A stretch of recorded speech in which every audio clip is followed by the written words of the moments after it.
How to see who viewed your Facebook profile. Hello everyone, welcome to this channel. I'm here to help you out today.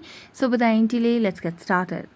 So first of all, launch the Facebook application on your device and make sure you are logged into your account. Now tap on your profile at the top right corner of the screen and then simply select on your profile. Now what happens over here is you cannot see who has actually viewed your profile on Facebook. So if you want to see the number of people who have viewed your profile, or you want to get the insights, you need to have your professional mode or business account toggled on. Simply tap on the edit profile option that generally comes over here, and you can simply switch on to professional mode. Like, you can tap on three dotted lines and simply tap on turn on professional mode if you have a personal account.